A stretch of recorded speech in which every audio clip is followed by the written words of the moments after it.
Hi, everyone. My name is Tracy Bowman. I'm the Executive Director of Alumni Relations and a very proud University of Manitoba alum.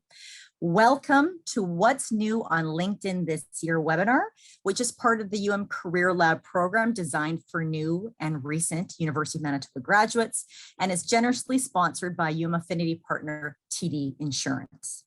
Before we begin, I'd like to acknowledge that the University of Manitoba campuses are located on the original lands of the Anishinaabe, Cree, Oji-Cree, Dakota, and Dene peoples, and on the homeland of the Métis Nation. We respect the treaties that were made on these territories. We acknowledge the harms and mistakes of the past, and we dedicate ourselves to move forward in partnership with Indigenous communities in a spirit of reconciliation and collaboration. So today's webinar is one of the many opportunities and programs that we offer to alumni and friends around the world. So thank you for joining us wherever you are around the world and making this event part of your evening. We're recording today's session so you can view it again and again, and we'll post it on our website. So feel free to watch it again and share with friends and family. So the LinkedIn guys who you're here to hear about this evening are tech product marketers who led LinkedIn's outreach to college students and alumni for several years, helping thousands of people launch and grow their careers. Now they help job seekers of all ages do the very same. They've developed a curriculum that's being used by hundreds of universities around the world and customized workshops like this one. And in fact, we often speak with our fellow Canadian universities in alumni relations to find out what they're doing, and the LinkedIn guys come highly recommended. So you're in for a treat this evening. So we are pleased that one of their team members, Omar Garriott, could join us this evening to share what's new on LinkedIn this evening. Just a little bit about Omar. He is, right now, he leads Qualtrics education business, but previously he was the senior product marketing manager at LinkedIn, managing content, campaigns, and product development for students and university. So Omar's presentation will be about 70 to 75 minutes or so. Feel free to use the chat and the Q&A throughout the discussion. He will be keeping track of that as well. And so he might be able to answer some of your questions during the presentation, but we'll certainly have time at the end to answer your questions. So keep them going on chat and Q&A, and we'll look at that. And I'll also monitor them as well, and I can help pipe in with any questions at the end there. So with that, over to you, Omar. Fantastic. Thank you so much. Can you hear me okay? All right. All good. This format is always weird because, you know, we can't see all of the amazing participants, but as Tracy just said, feel free to use the chat and the Q&A module as we go. They're set for all of us to be able to see all your amazing questions and observations. And I have some polls to keep you on your toes, so please do use that throughout. And I will do my best not to bore you. I was a third grade teacher a long time ago, so I can't promise I'll be that engaging, but I'll do my best. All right, so thank you again so much for being with us this evening. I'm on the US East Coast, so it's dark here, but I'm rallying, having my green tea. And I really want this to be an hands-on useful session for you. So, open up LinkedIn and follow along. And as Tracy said, you'll get this recording, so you'll have a chance to go back through and over it. And really what we're going to focus on today is what I would argue is the most useful skill, tool, platform, whatever you want to call it, for the job search, which is LinkedIn, and not just the tactics of the actual job search, but really career navigation. And so your amazing careers team, as part of this career lab, alumni team, as part of this career lab program, wanted me to focus on what's new, what do we need to make sure we know about this platform that's changing, latest and greatest, so that you guys can go put your best foot forward on whatever your next step is. All right, so that's what we're going to focus on today. And before I go any further, I do want to just give a big thanks to this amazing alumni team. Rosalind, Tracy, Chris on IT is making sure this all goes smoothly, and really appreciate you guys reaching out to us and wanting to engage us. So really excited to be working with UM. just a little bit more about me, because it's sort of relevant context for how I'm going to frame up a lot of today. First thing is, I finished my full-time MBA and actually my undergrad during recessions. Really, really great timing that I had. So 2002 undergrad, 2009, I finished at UC Berkeley Haas, and there was a lot of economic uncertainty, right? Not unlike right now. If you go back a year and a half ago, unemployment, at least at the US, was at an all-time high. It was nearly 16%. Now it's thankfully dropped back down to 4%, and job seekers have a lot of power, right? That dynamics have shifted.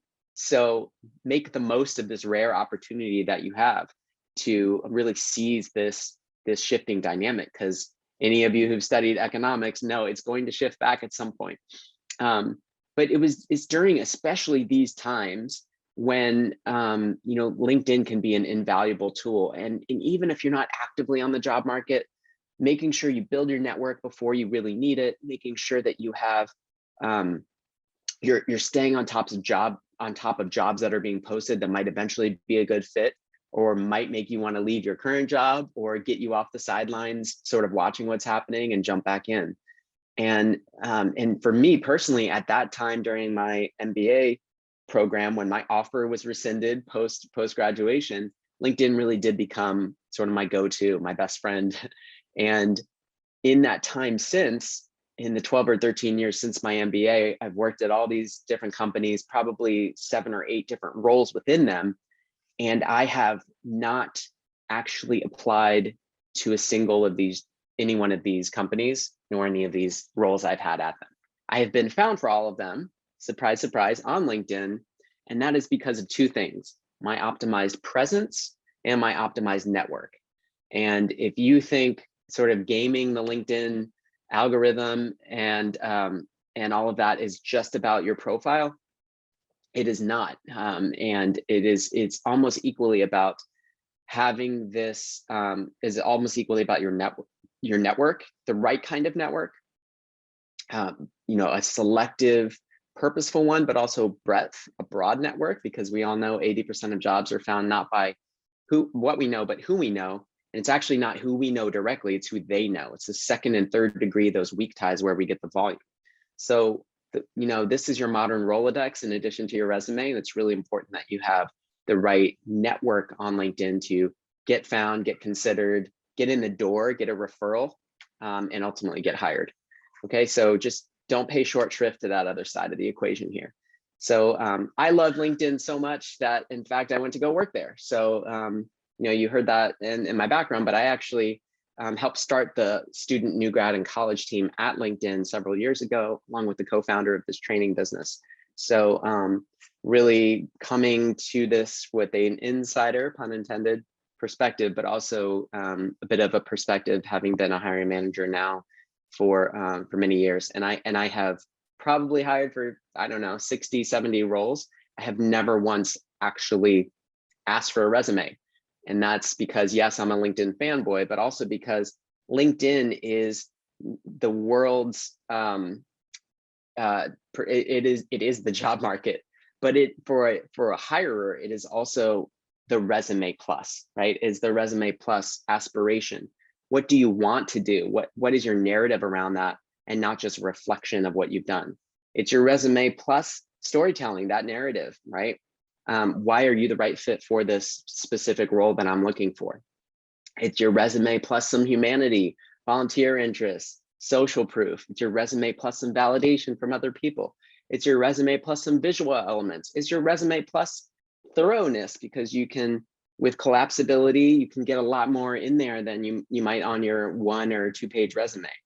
And is your resume plus some skills and plus original thoughts that you have in the form of blog posts. So it's just so much richer than a resume. And it's why you can be sure, no matter how you apply to a job, or ideally as you get referred to a job, they are always, a recruiter and a hiring manager are always looking at your LinkedIn profile. They're passing it around, right? Many of you have been hiring managers, you know how this works. So this is all important. I could share a whole bunch of data with you today about why LinkedIn is the default platform for all this activity, where hirers meet the supply in mass. but I will assume that you understand the value of this because you're here today. So we've been really lucky to work with, top institutions all around the world and many more than these as well.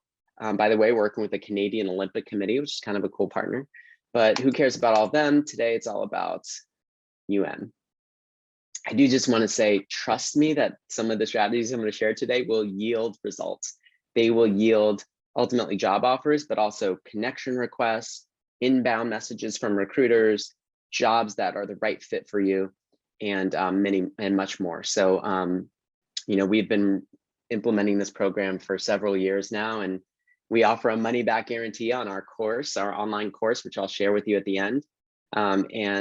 We've had probably 10,000 job seekers take the course, and only one person has taken us up on that money back guarantee. So ping me in a few months if this stuff doesn't work, but I not only hope, I know that it will. And also have to make a plug here for a book that we have coming out in, just about a month and a half here. You can pre-order it here.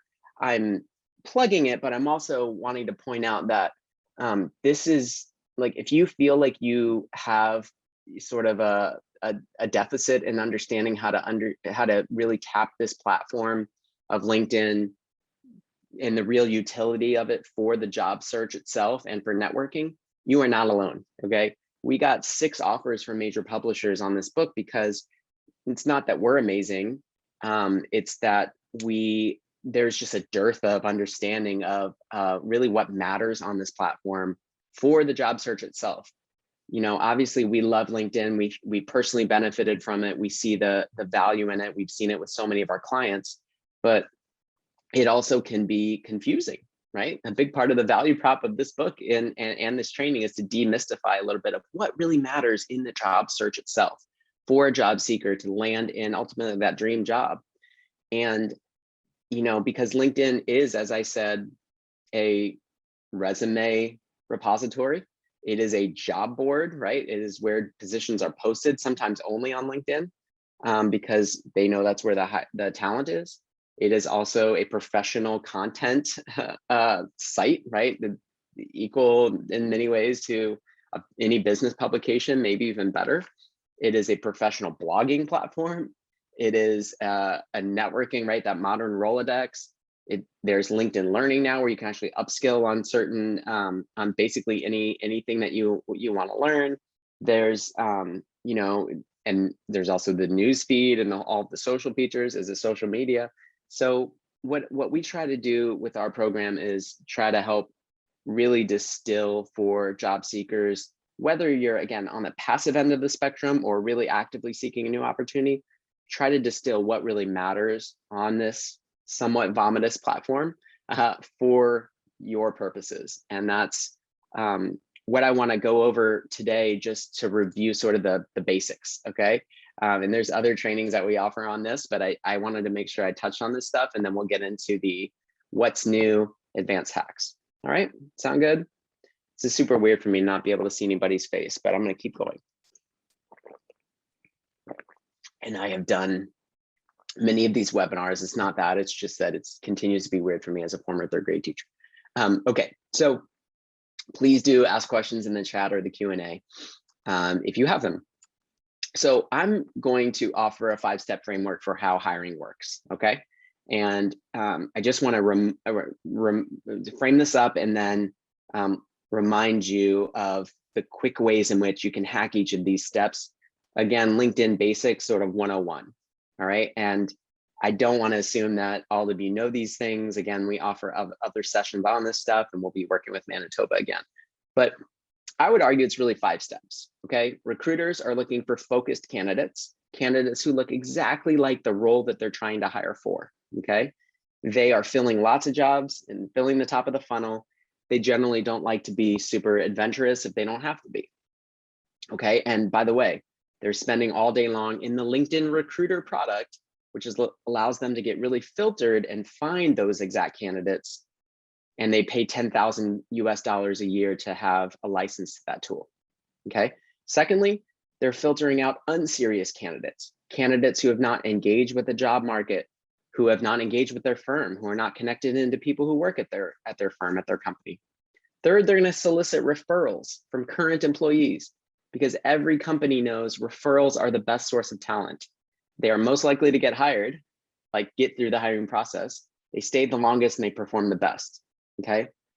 40% of who actually get hired are referrals, but only 7% of applicants are referrals. So your key task here is to find a referral and not ever apply to a job cold. Fourth, they're going to select based on connections and knowledge, right? You win the job by your knowledge of the firm, of the role, of what it takes to do the role.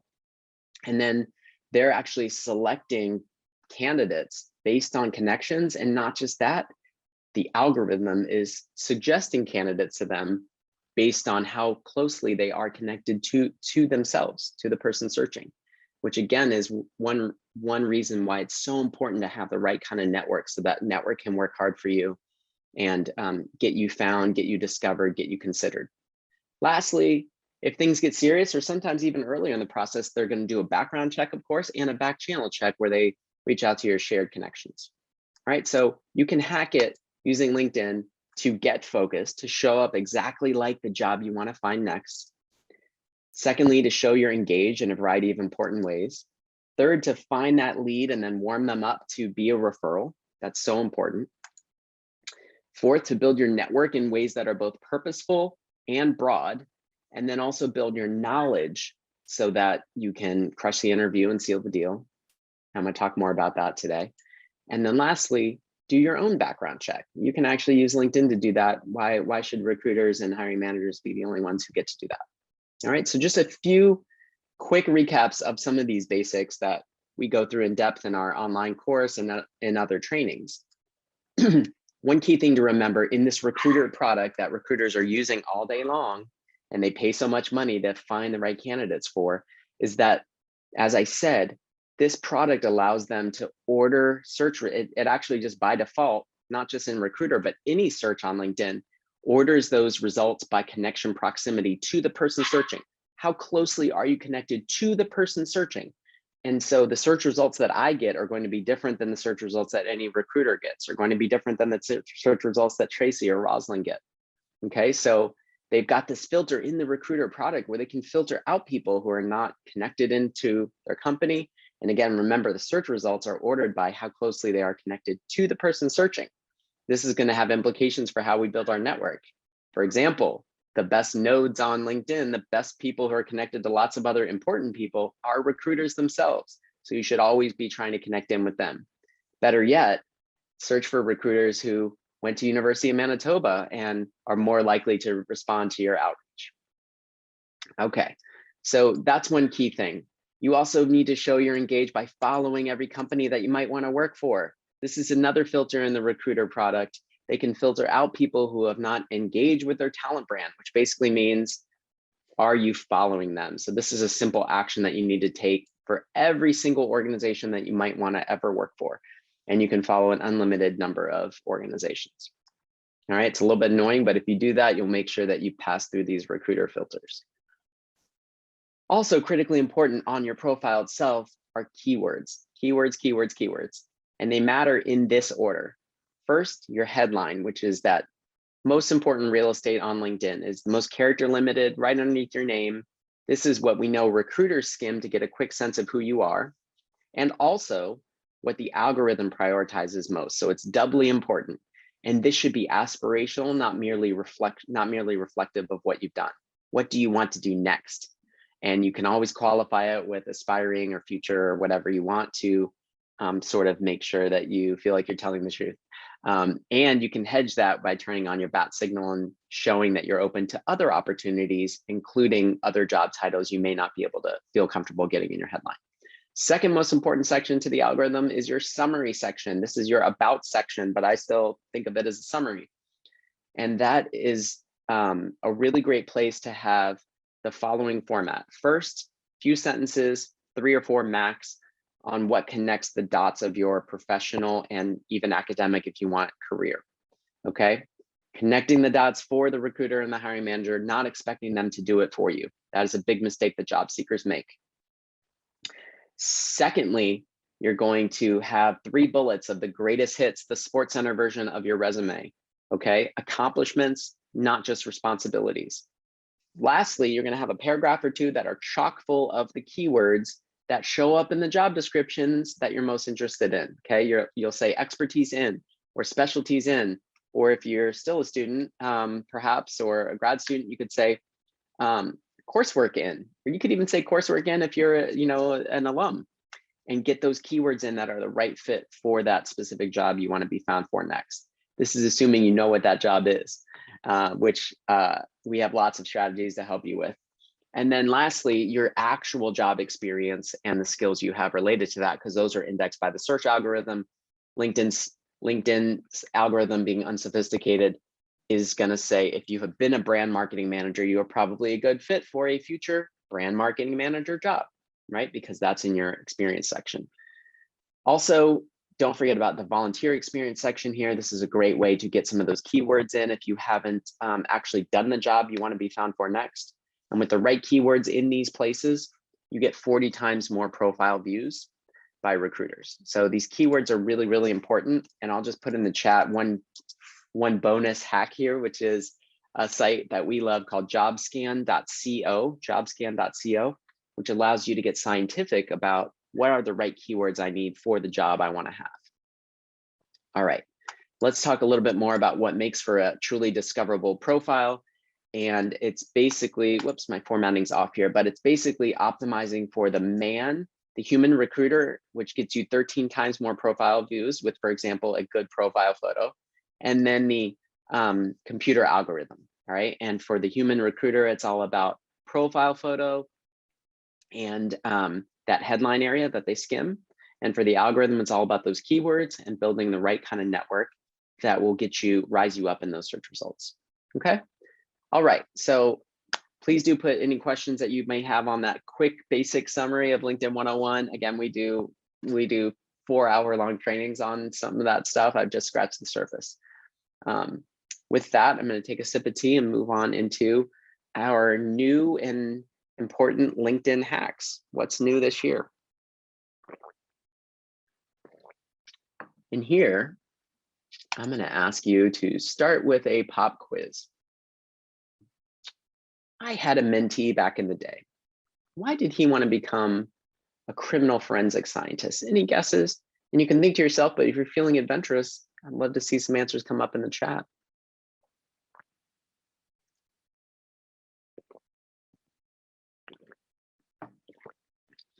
Thank you. I see some answers and some of them are coming to hosts and panelists, so you can't see them, but that's fine. You can reply to everyone. All right. This is just a shot in the dark, but the answer is indeed, he saw it on TV, right?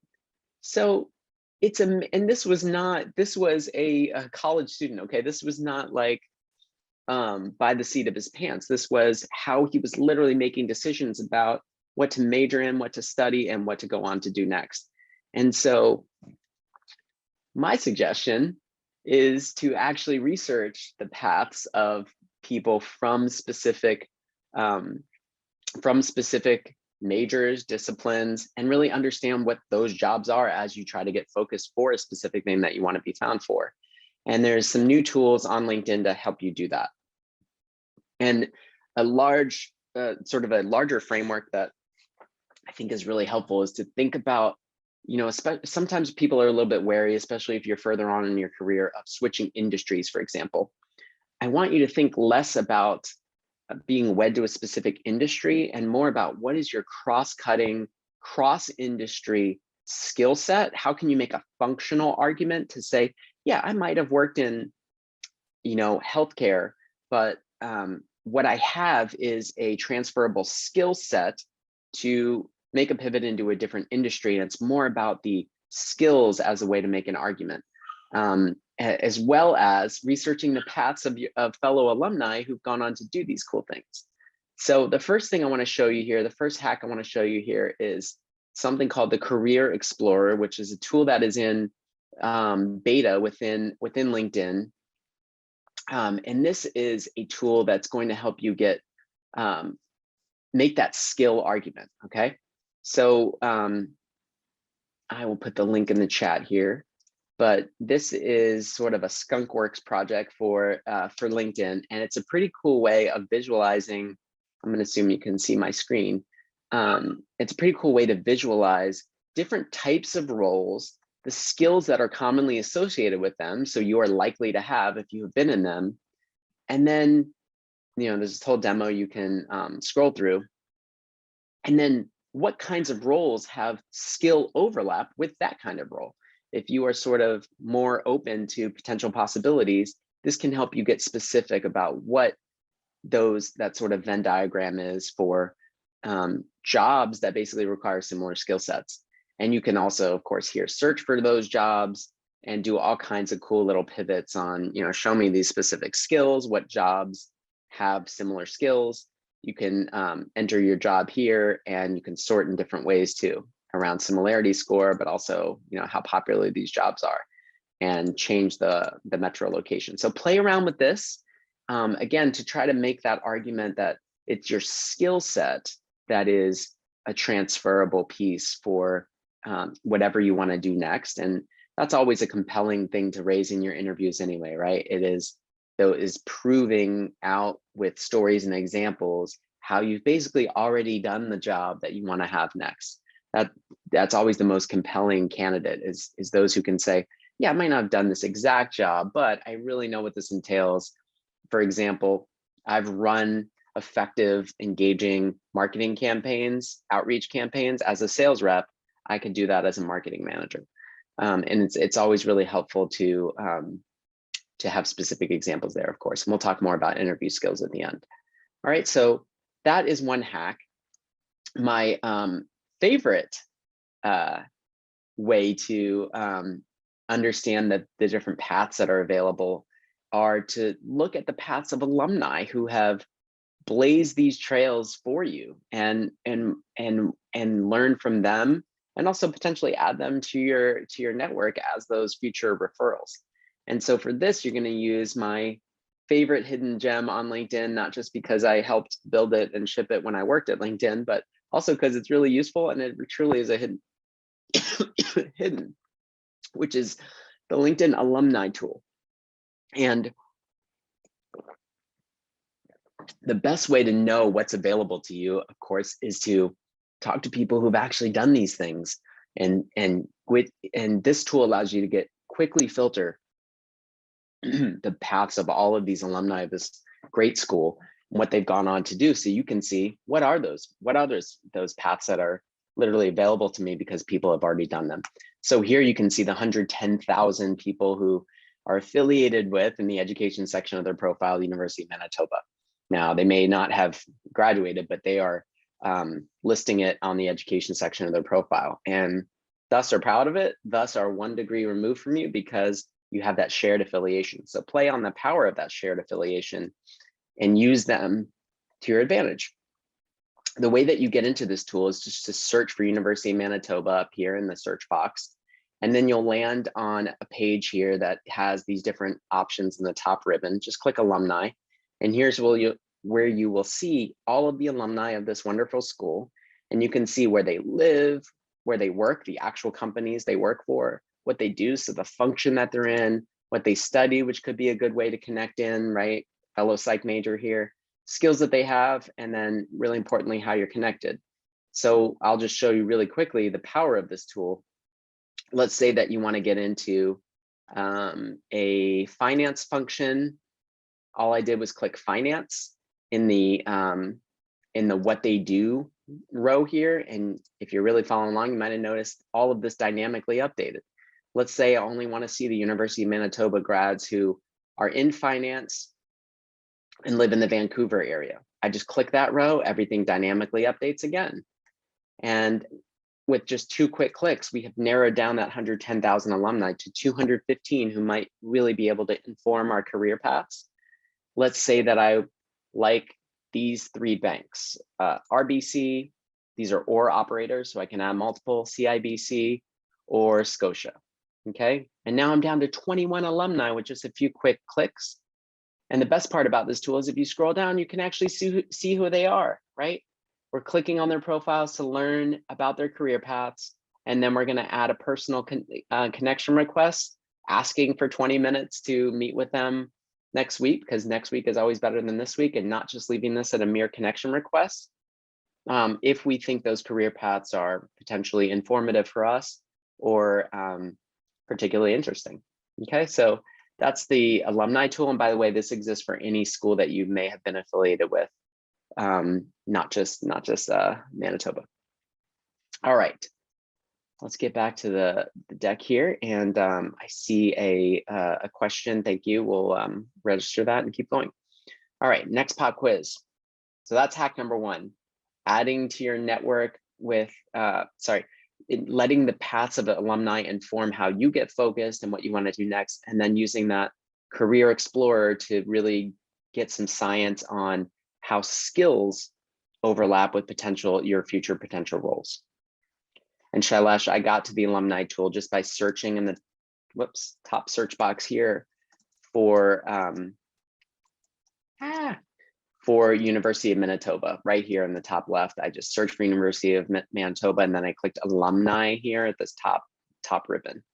Like I said, it's pretty buried and hidden, but it's super useful, and it does not require LinkedIn Premium.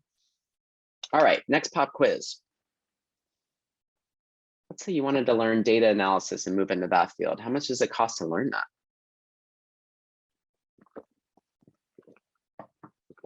All right, I gave this one away. Indeed, actually, LinkedIn Learning, which was an acquisition that LinkedIn made several years ago of a platform called lynda.com, which has professional content that helps you upskill on lots of things, is actually free right now. And I know the screenshot I have here says until December of last year, but they've extended it until, I believe, June 30th of this year. So there's a LinkedIn Learning offer if you, again, and you'll get this deck, by the way, as well, so you can have all these links. But what's really cool about this page that I'm linking to in the deck and putting in the chat here is that you can actually also see the most in-demand jobs based on where people are heading with jobs. So where is the flow of talent sort of going into, where are the most jobs being posted? And you can see sort of the top 10 most demand roles here. And you've got links in here for soft skills, for job search best practices. No, I'm not going to do that right now. And here you can see LinkedIn Learning in partnership with Microsoft Learn, and specific tech skills even on GitHub are available until June. So check out LinkedIn Learning. It's pretty good resource depending on the type of content you're looking for. Tends to be pretty strong in tech type courses, if that's a sector you want to get into or learn a technical skill. The other thing is there's content about the job search itself. So here's a search I just did for interview preparation. And you can see there's a ton of courses and even short videos on that. Now, of course, my content is the best, but there's lots of other topics here, because obviously this itself is a broad topic. So I know this is kind of meta here, but you can search for how to put your best foot forward on the job, in the job search on LinkedIn itself, on LinkedIn Learning. And by the way, if you don't know how to navigate to LinkedIn Learning, it's here under, work, and then right here, learning. Okay, and you'll get to a homepage that shows you a bunch of different ways you can search and get back into courses that you might have started. All right, so check that out. All right, next pop quiz. How do recruiters know you actually have a desired skill for a specific job?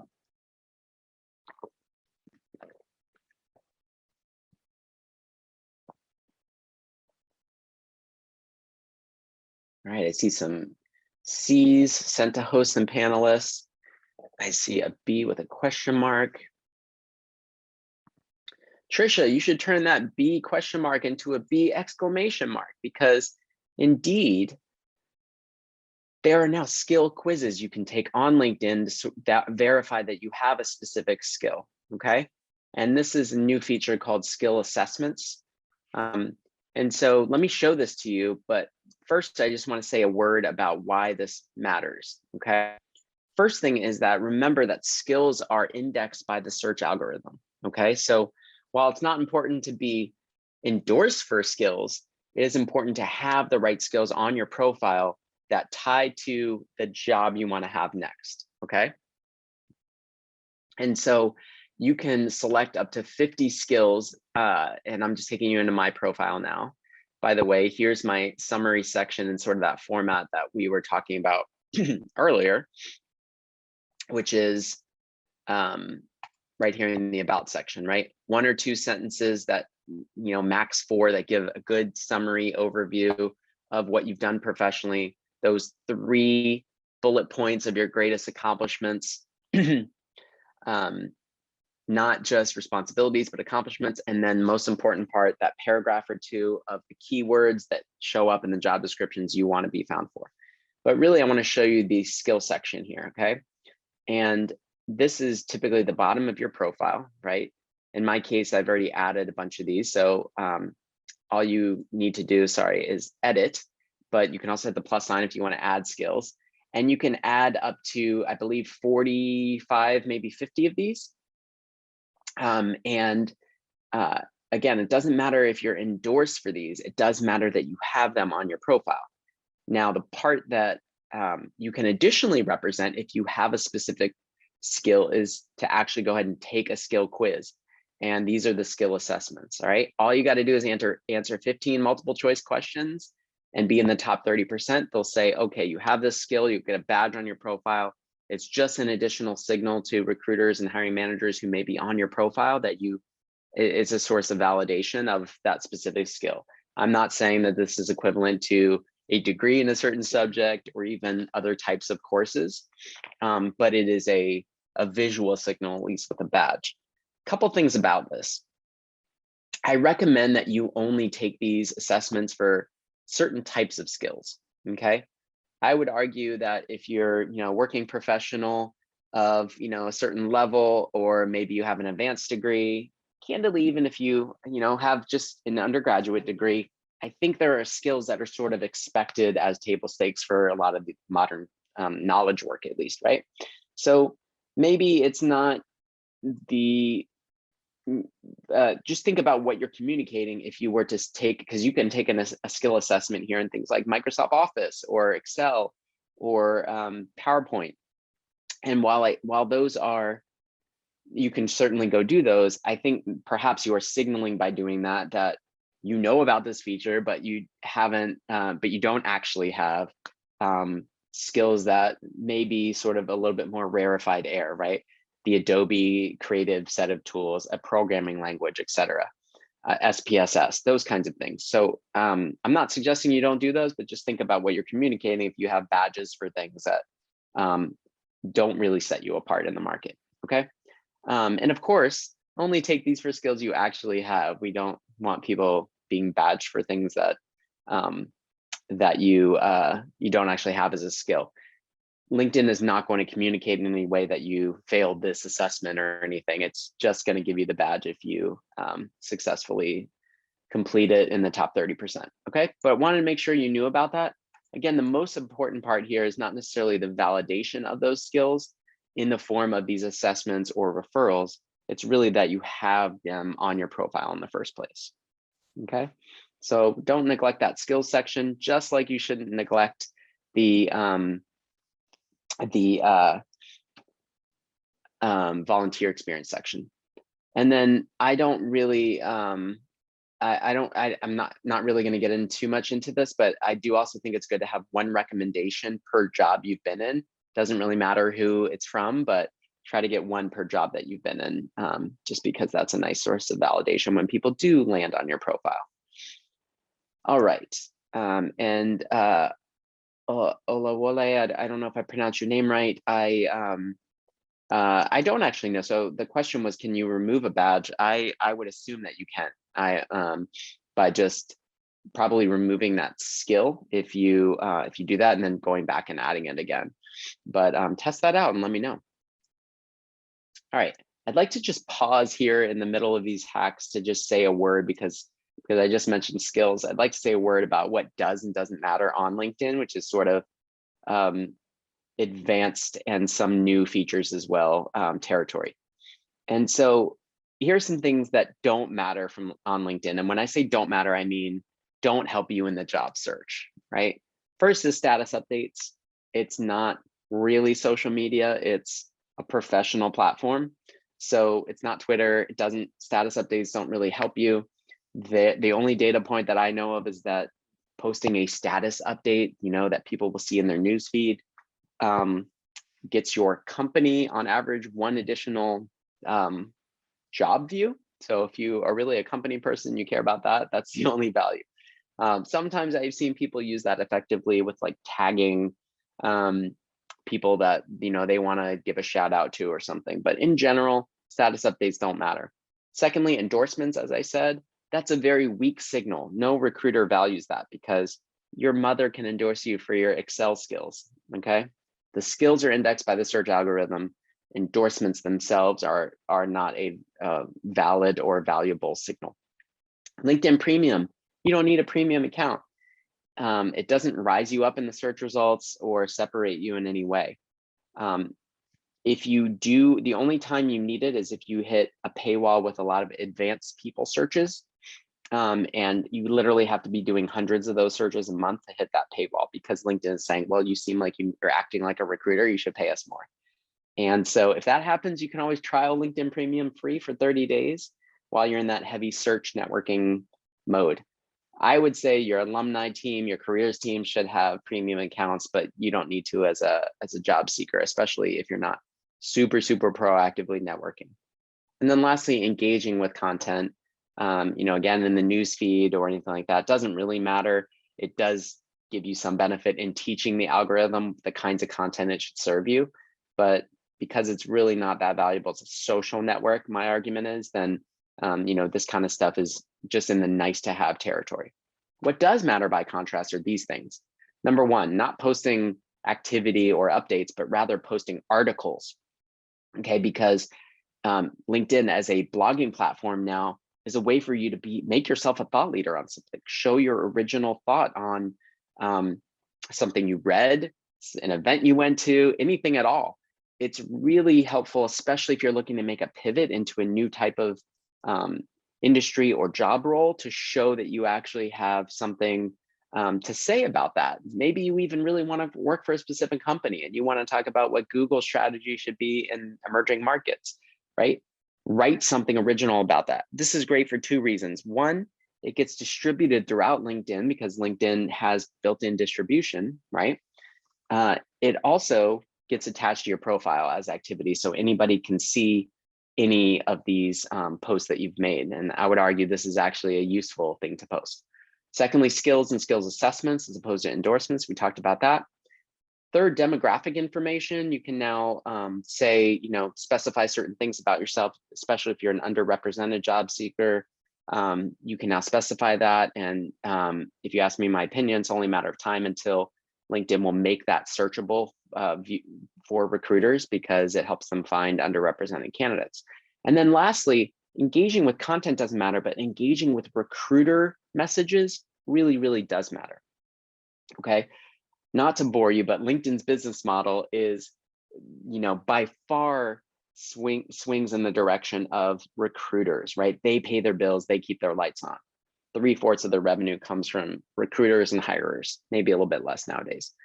And so if you think about LinkedIn is always trying to improve the value to recruiters, right, who pay so much for this recruiter product, they are now saying they're taking measures to suppress your information or not allow recruiters to message you if you don't respond to recruiters who do message you. And I know some of us, especially once you optimize your profile and your network in some of the ways I'm describing, you're going to get a lot of inbound, maybe not a lot, but you'll start to get inbounds from recruiters for jobs that could potentially be a good fit. And that is, it is really important so that you continue to get those until that dream job comes up, that you don't opt out of, that you actually respond to recruiter messages, okay? Because LinkedIn will start to suppress their ability to even message you if you don't do that. So even if it's just to say, hey, no thanks, not interested, make sure you do that. And LinkedIn even has automatic replies already written. So it's literally two quick clicks. There's really no excuse not to do it, okay? So that's just a quick sidetrack on a couple new features, but also just trying to separate myth from reality a little bit for you. All right, I'm gonna keep going. Next pop quiz. Which company grew its hiring the most this year? Really, you know, the past calendar year.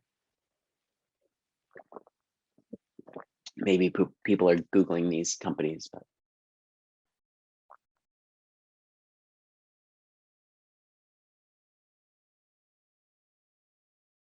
All right, thank you for the guesses. The answer is actually Rivian, electric car and truck maker. And granted, this is something that I found I was doing a specific search for the LA area. But the point here is to know where the most in demand, not just jobs as I showed you earlier are, but in most in demand companies. Those are actually growing and hiring, and places that might be a good ride to join, right? And so to do this, we're going to tap the power of LinkedIn's economic graph. This is a whole team at LinkedIn that's looking at data on how jobs are trending. And so this is a site that you can go to that, again, the link will be in the deck that you get, and I'll also put it in the chat here. But you can do all kinds of cool things here based on LinkedIn's global data. And you can, for example, search, let's just do a sample search for show me Canada. You could specify certain regions, but let's just do all of Canada for now. The latest 3 months ending in December 2021, and you can download this. But if we scroll down, you can see here's the top trending employers across all of Canada. TD, who I believe Tracy said was a sponsor of this session, which is awesome. But also KPMG Canada growing a ton, right? This is indexed against some standard, I think probably being 0. And so you can see top trending employers. You can also see the kinds of jobs, right? The percent of recent hires who have a specific job title. It looks like a lot of people are being hired as software engineers, salespeople, project manager, and so on, okay? And you can even get into the most important skills for those jobs. And you can set all kinds of different parameters here, right? Including industries, which I think is pretty interesting and potentially valuable. Maybe you only want to see the last 3 months of data for healthcare specifically in Canada. You can do that pivot and see the top hiring companies in the healthcare sector, the jobs they're hiring for, no surprise, nurse shortage right now, but also some of these other roles that you may or may not have thought about or known about. And then again, those skills that are trending for those jobs, right? So this is a really cool, not just cool, but useful data project that LinkedIn has embarked upon that, again, is another one of those hidden gems on LinkedIn. All right, hopefully you're all like going, oh, this is so cool and amazing, and I'm taking notes on all these things I want to come back to. I'm making myself laugh since I can't make any of you laugh visibly. Thank you, Olivia. Olivia says, taking notes, LOL. Cool, thank you. All right, I'm gonna keep going here and we'll have plenty of time for questions. So next pop quiz, remote work, very big thing right now, right? How many of those are listed on LinkedIn? Without looking it up. 3, 2, 1, any guesses? Ryan, Olivia, Shailesh, a bunch of people are guessing C. Indeed, it was C when I made this deck. So let's go through this again, because what I really want to show you here is how to make sure that you set up job alerts for the job type and types of jobs you're most interested in, if that makes sense, the type of work and the specific kinds of jobs. And so let me show you hack number 5, a few of these new job search tools. So the most important one of these is setting up job alerts, okay? And you can actually do this by hitting the jobs icon up here, this little briefcase, and just start by doing a search, all right? So we could search for jobs in Canada, all of Canada if we wanted to. And then over here, we can filter by a bunch of things at the top. Okay, so we could say, you can see here, there's 409,000 open jobs in Canada. Let me just complete my demo here and search for all jobs on LinkedIn. You can see there's 7 million. Oh, sorry, it's defaulting to the United States, which is the best I can do because it is pinning that to my location, right? But if I went down here and search for remote, I can do that. It's also a filter that I can apply. So let's just do that search. And there are 778,000 remote jobs in the US, just to answer my own quiz question. And then let's do the same search for Canada and see over here, we can add a filter, or rather we can do it right here, I think in job type. No, let's add a filter for right here, on-site remote, and check remote. It's actually what it was doing. So just over 40,000 results in Canada. So 40,000 remote jobs. This means they were posted as remote, okay? And so what I want to point out here is partially how to do that remote search, but also to apply some of these other filters and then start to get these job alerts pushed to you every morning so you can jump on the jobs that are the best fit for you as soon as they become available. Because we know the most jobs are most open and being hired for and interviewed for in that first week that they're posted, okay? So a great filter I like to apply right away is that past week. Only show me the remote jobs in Canada that were posted in the past week, 11,000 of those. Again, those are the most open, the ones that they're filling that first tranche of interviewees in that first week, all right? You also can add things like experience levels. So maybe I only want to see mid-senior, director, and exec. So we cut that down to 4,000 now results in Canada. You could even say, I only want to know about specific companies that I might want to work for. And you can actually type them here. You could actually say, not just remote work, but I only want to look for part-time gigs, right? 8 of those that are remote, temp, contract, right? Who knows what those could turn into? Once you've gotten as targeted as you want, turn that job alert on right here just by toggling it, and you'll get these pushed to your inbox every morning. All right, obviously you're only getting the new jobs, not 789 of these every morning. And you can set up dozens of these. It's all about what you can manage. Again, connect your, I didn't say this before, but connect your LinkedIn account to an email you actually check. So you're getting these job alerts pushed to you, and you're also getting those great invaluable recruiter inbounds. But you could get as focused, if I just reset these filters, as, maybe you only want to see project, or let's say program manager roles at Amazon and TD, okay? 321 of those, you can get that focused. You could even say, oh, I only want to see these in a specific location, right? If you add additional filters. Right, you can check, only show me these in Toronto, Vancouver, Quebec, Montreal, Calgary, right? Or any number of those, right? These are all OR operators, so the number keeps going up. Toggle that job alert on, and you're gonna get those. You could set these up for specific industries, all right? So I think I've made my point. And the reason this is so important is not just so that you can jump on these jobs when they become available, but also because LinkedIn is crawling jobs from across the internet now. Okay, it has acquired job boards. You can feel pretty confident that if a job is open, it is on LinkedIn. So setting up these job alerts helps get the AI working, automation working for you, so you don't have to be proactively applying to all of these things, but rather getting them pushed to you.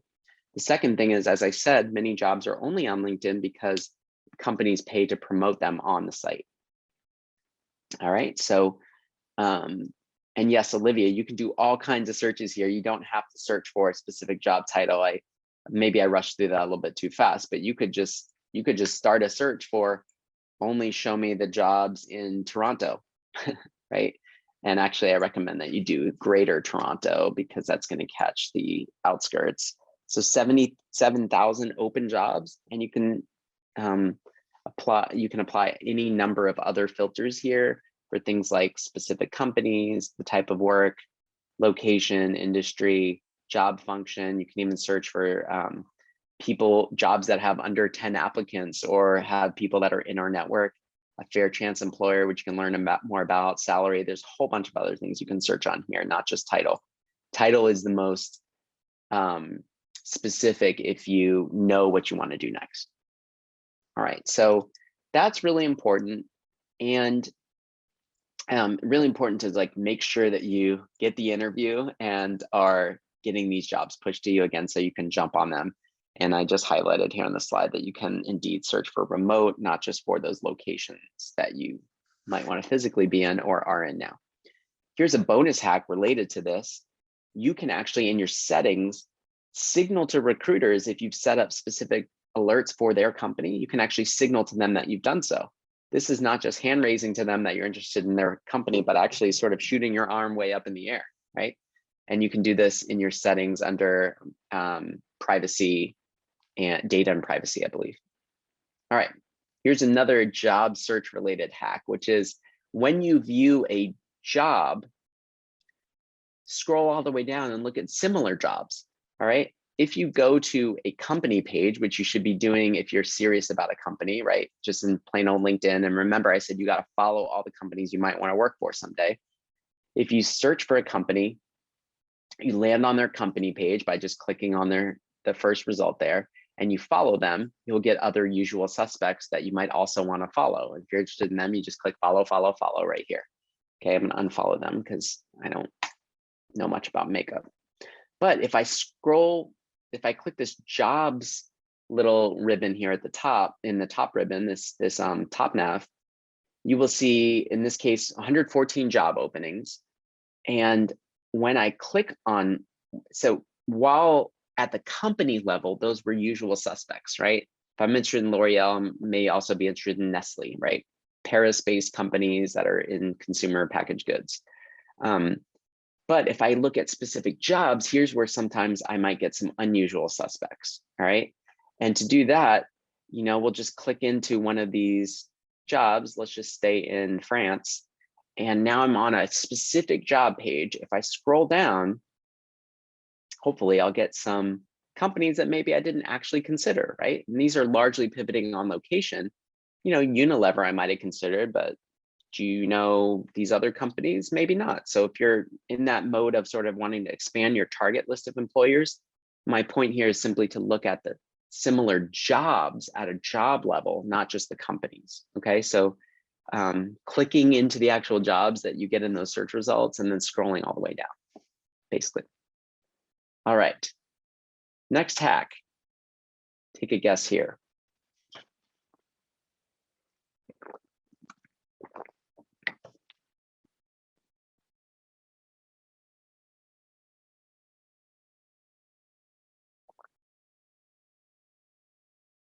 All right, a few guesses coming into the host, and people are guessing C. Yes. Every hiring manager, not every, but a significant chunk of them have been telling LinkedIn, rather than investing 30 or 45 minutes in an interview, I'd love to see a quick 30-second snippet of who this person is, okay? So hack number 6 is the LinkedIn cover story feature, which is available just in the app and arguably is becoming the new cover letter. In the LinkedIn app, if you just tap your profile photo, you can record a 30-second video of yourself giving your own elevator pitch. Now, I recommend that you only do this if you have that nice tight elevator pitch. If you know exactly what your connecting the dot narrative is between what you've done and what you want to do next, you have a very clear job title that you're going after next, and you can articulate that with a lot of practice in 30 seconds, okay? So I want to make you aware of that.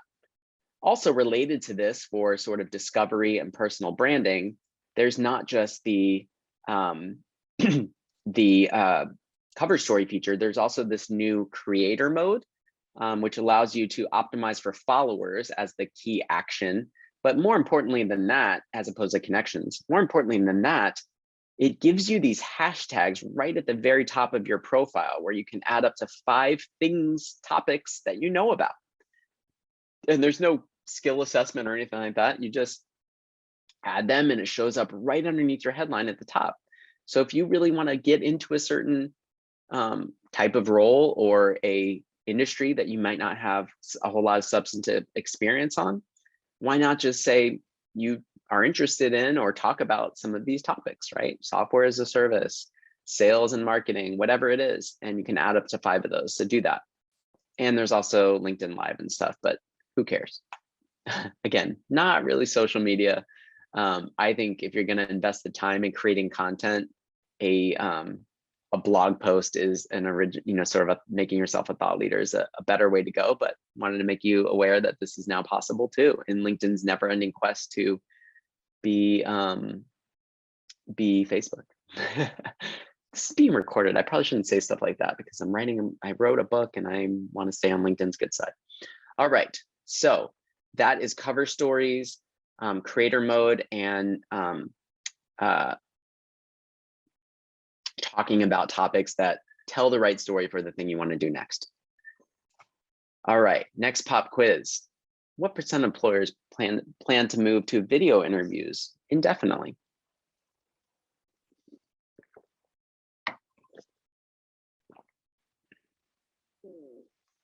I know I'm going fast and I see some of these questions. Don't worry, I'll come back to them.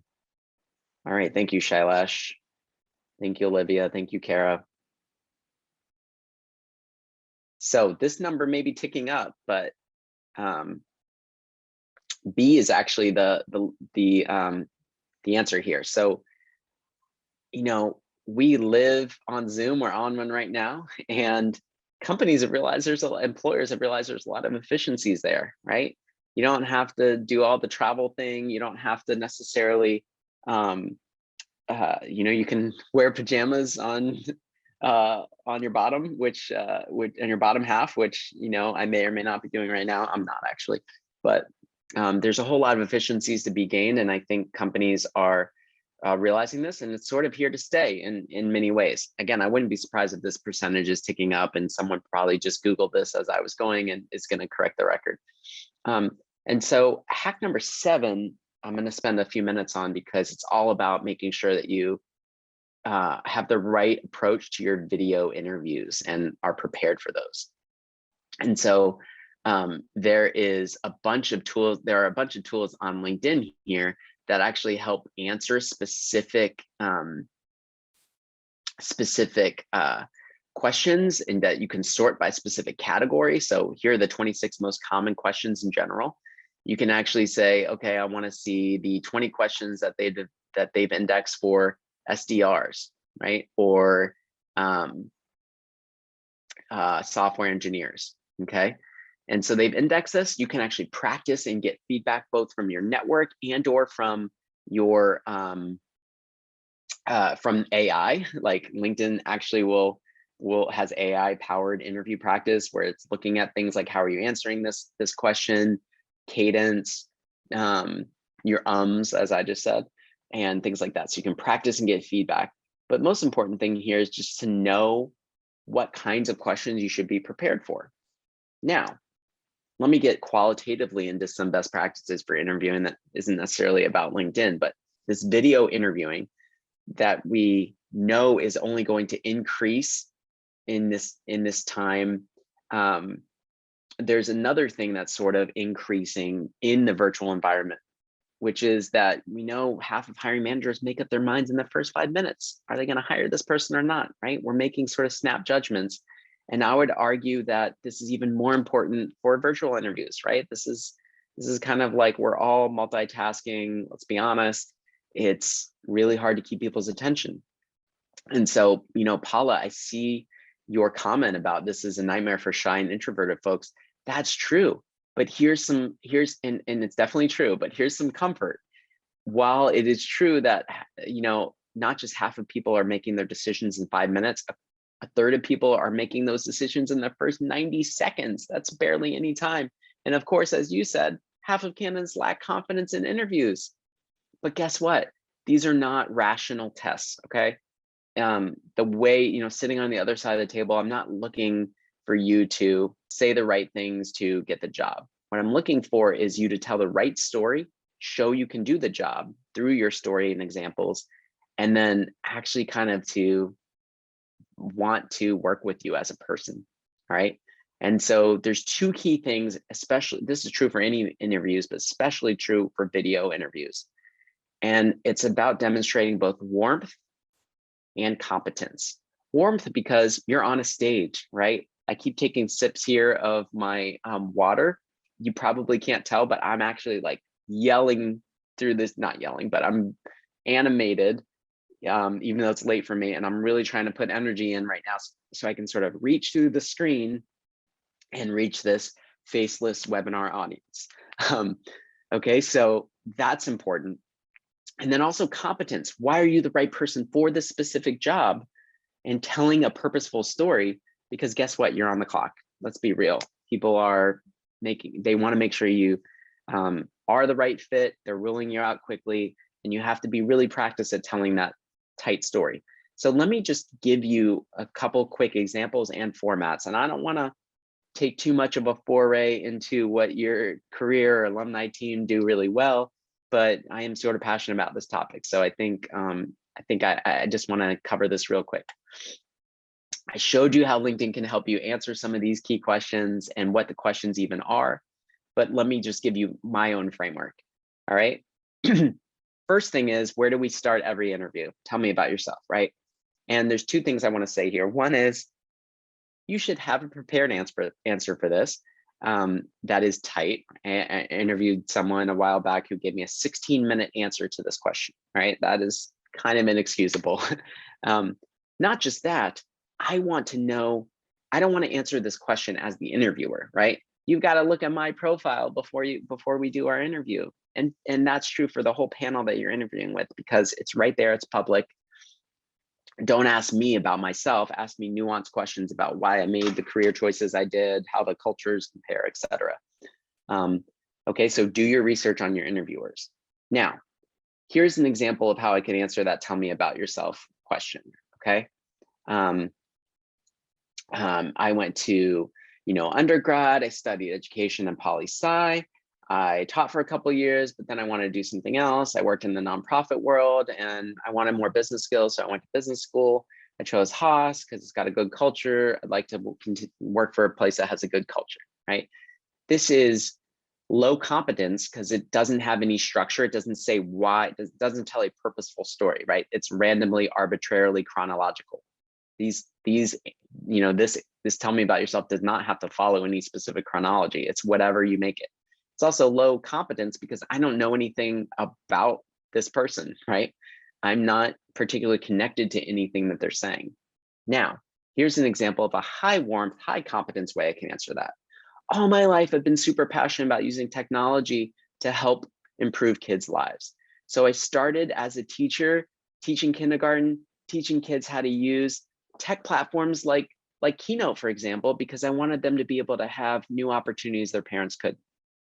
I worked at a place called iMentor, launching a new mentoring platform that ultimately enabled hundreds of thousands of kids around the world to find a great mentor for the first time and help them learn some of these crucial skills like tech skills, even learn what skills would be valued in the real world.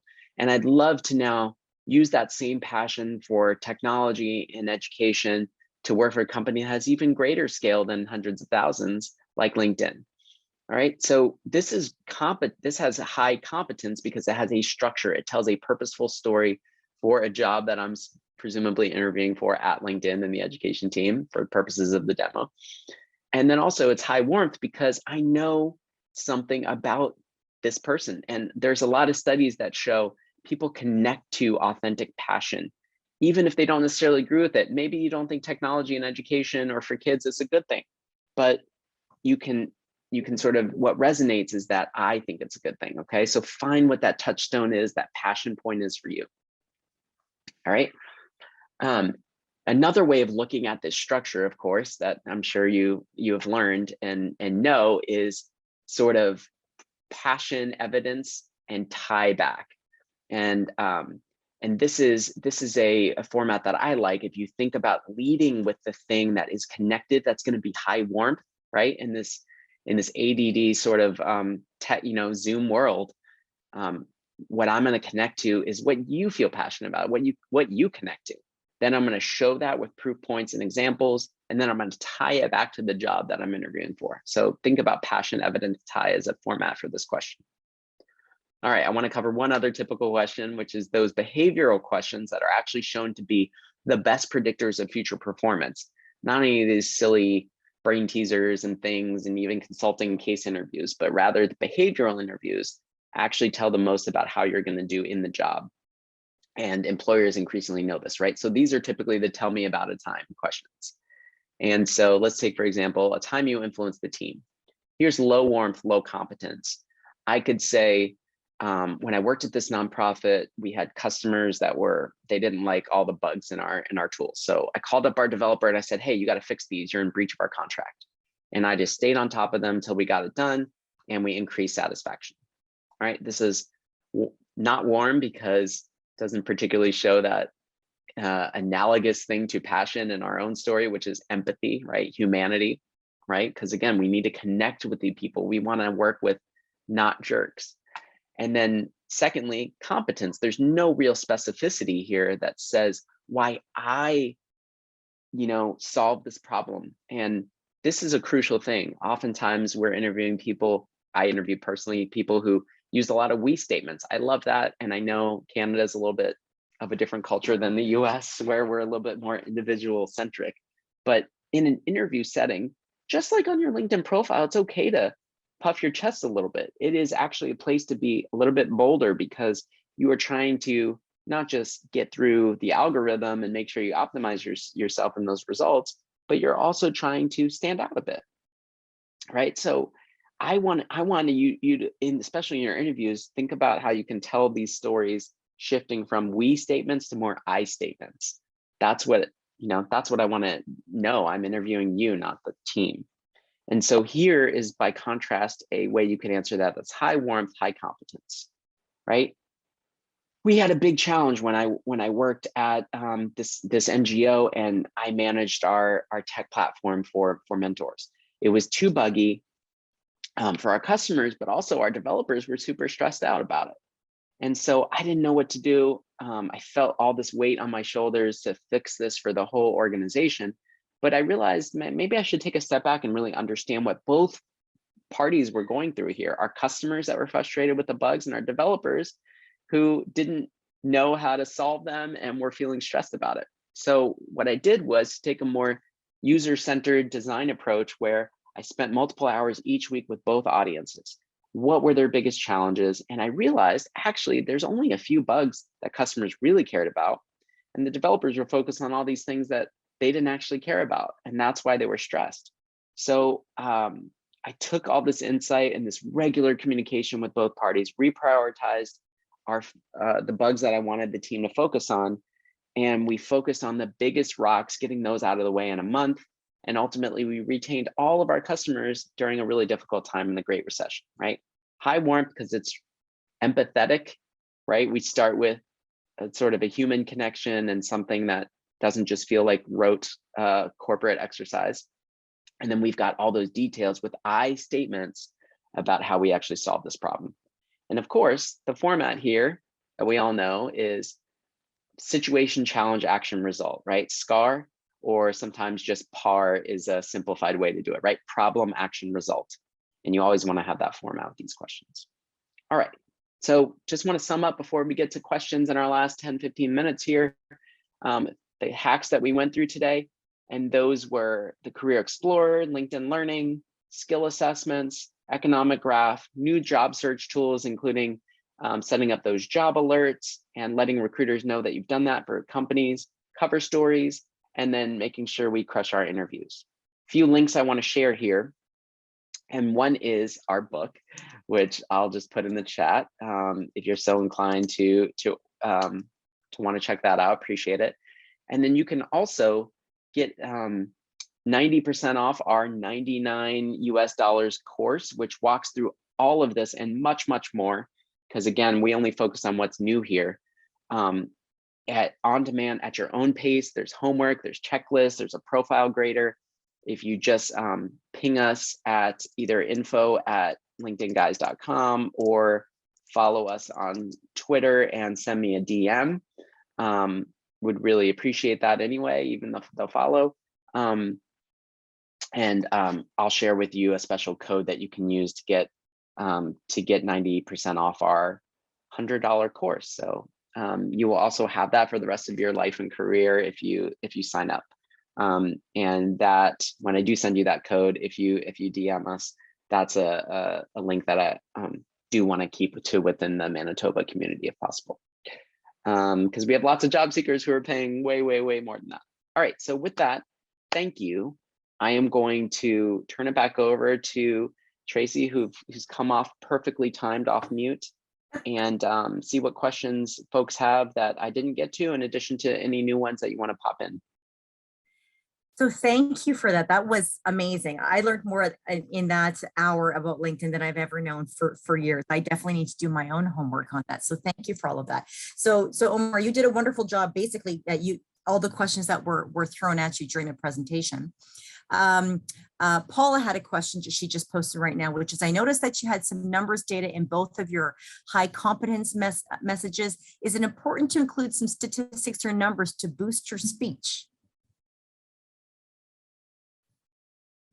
Yes. So one key thing that separates job seekers, sort of separates the wheat from the chaff, is what I've sort of mentioned a few times: accomplishments, not just responsibilities, right? We all have basic job responsibilities for any role, and it's okay to give a quick summary of that, both in your interviews, but also on your LinkedIn profile when you're describing a specific set of experiences that you've had. But what really differentiates you is, what did you achieve? What did you accomplish, right? And that's just not just an interview best practice, but a LinkedIn profile best practice and a resume best practice. Mm-hmm. Okay, great. Tracy, I'm not sure if you can you see the questions that were posted to the panelists as well? So I just see the ones that are, yes, I can see some that are both to panelists and to everyone. And I can just see that there's a few that 3 new questions have just come in since you were speaking. Okay. And there were also some ones from before that I'll get to. Okay. Yeah, I will try to go through those as well. One No that worries. This is a great question.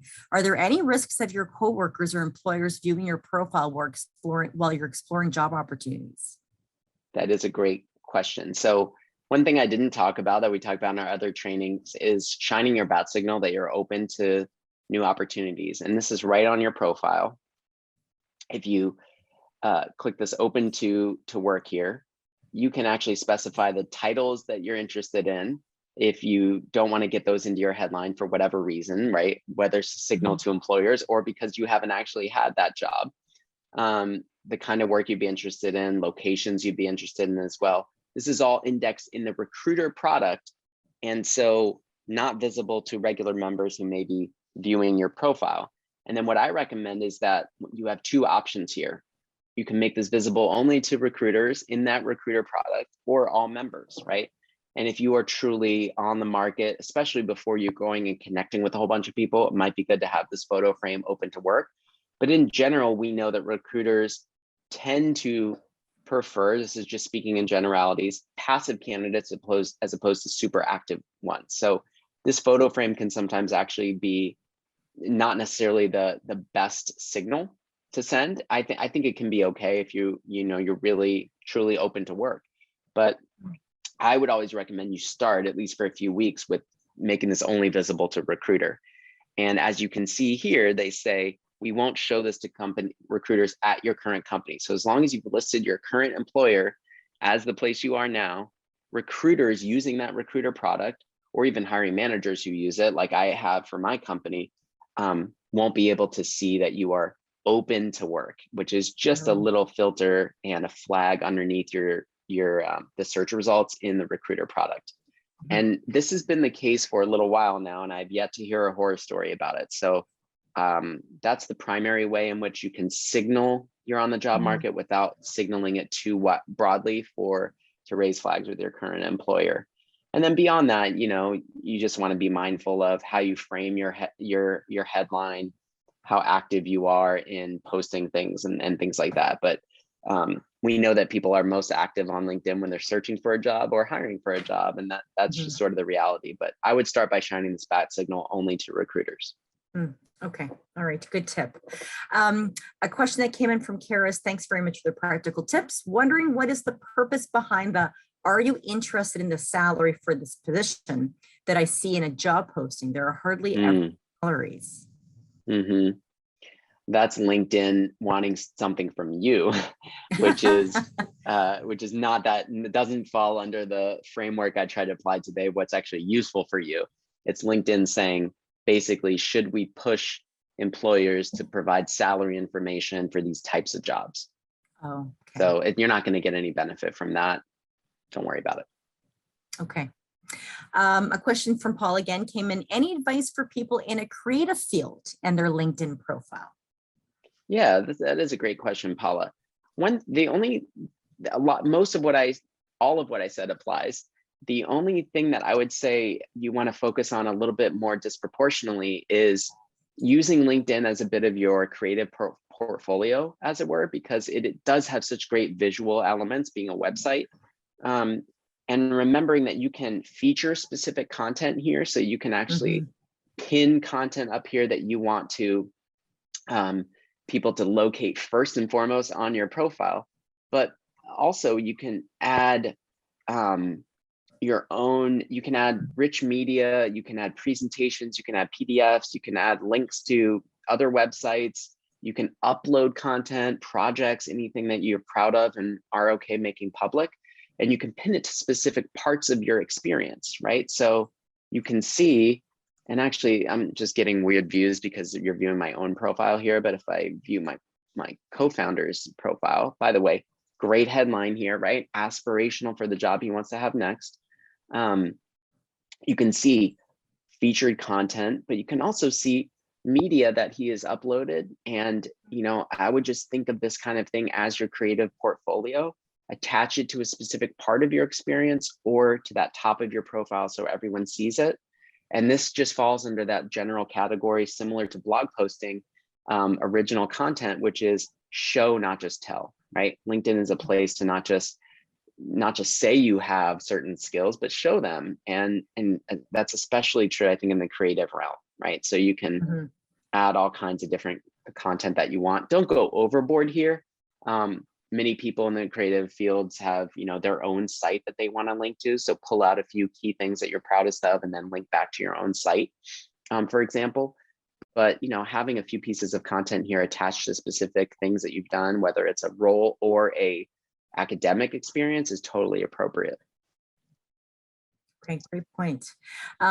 There's a question, and I mean, maybe your whole presentation demonstrates that there's a lot of opportunities that are free on LinkedIn, but there's a question about, can you successfully get jobs just using a regular account versus a premium account?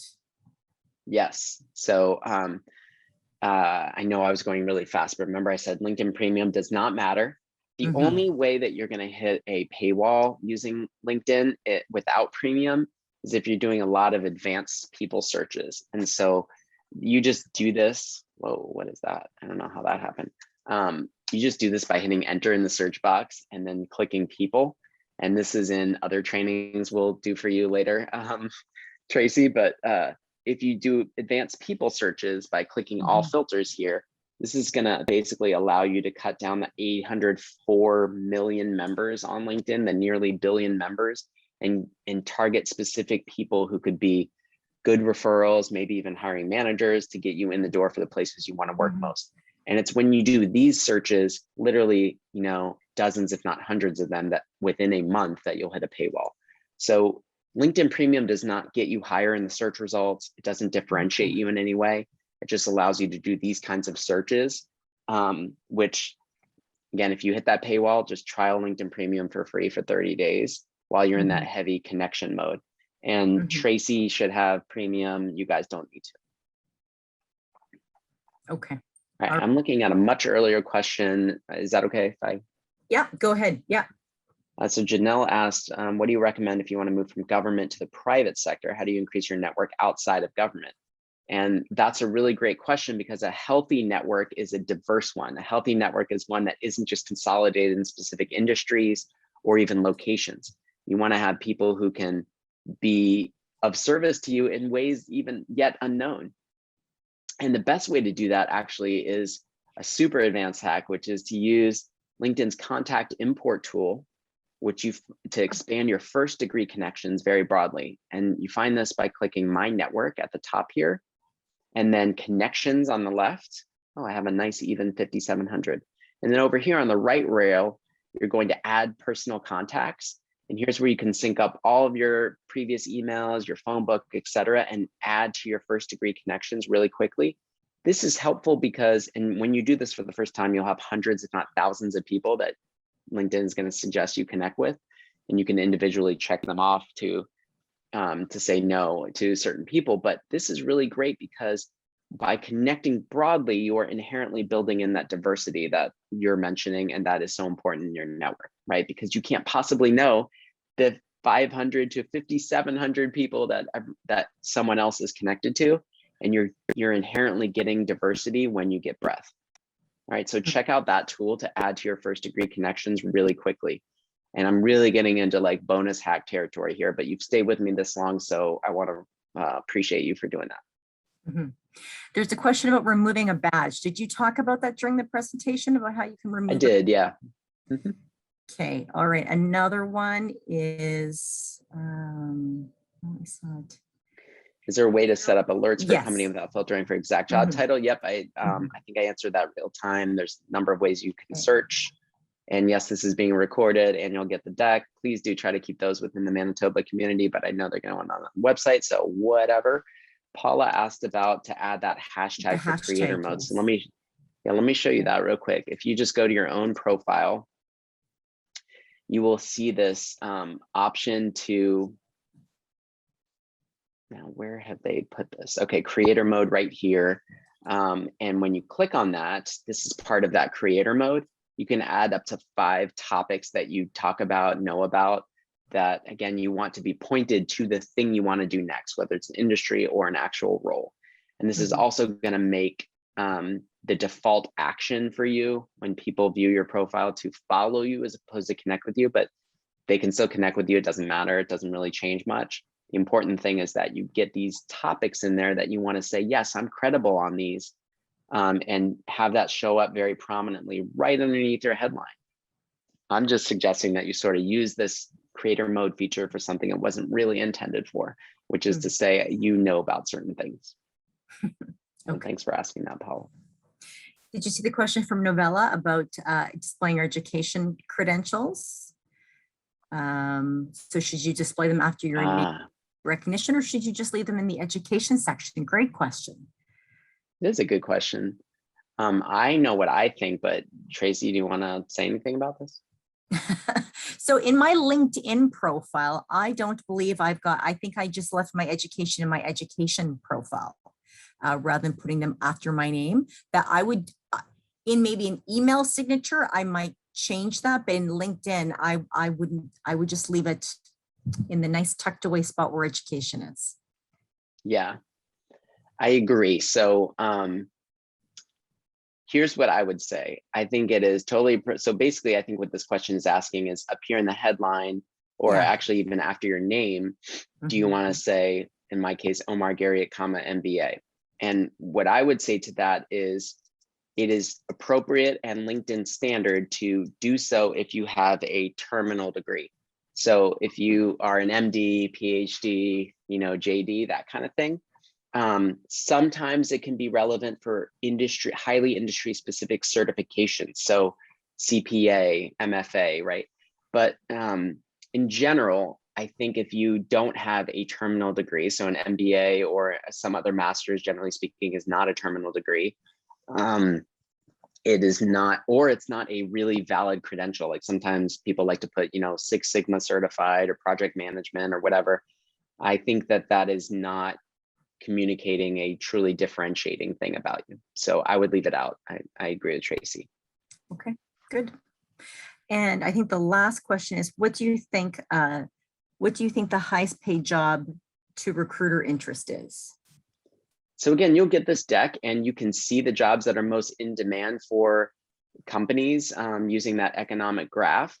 But I will use this because I don't know exactly what this question is getting to, but I will use it as a way to point out the salary tool on LinkedIn, which is another bonus hack I'm giving you if you stayed this long, which is a way to sort of negotiate with some leverage and know your worth. If you just click under work salary, this is LinkedIn trying to compete with Glassdoor.com. And Glassdoor still has a better data set here, but you can search for specific job titles, even companies in specific locations, and get more intelligent about what those jobs pay. And you can even sort those by, you'll see once you do this, you can see filters for certain education levels even, and things like that. And it'll adjust the range, but definitely double check that with glassdoor.com as well. All right, well, we have gone our full time, and I really appreciate everybody's attention and participation. I wish you the best of luck in your career endeavors, whatever those may hold. And I'll let you wrap, Tracy. Super.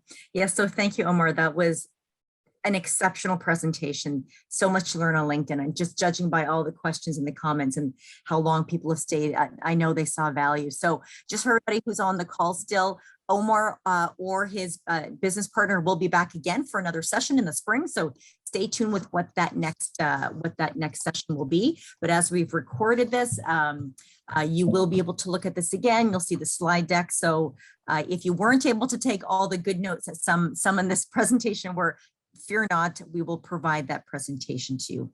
We're also going to follow up, send a follow-up survey to gather some feedback, just a short survey. We really want to understand what sorts of sessions that you're wanting to get as part of the UM Career Lab webinar. So I really encourage you to fill it out. It's the only way that we're able to improve. So thank you again, everybody, for participating wherever you are participating from around the world. Stay tuned for further programming and ways that you're able to get involved as a University of Manitoba alum or friend. Thank you very much and have a wonderful evening. Thanks, everyone. Thanks.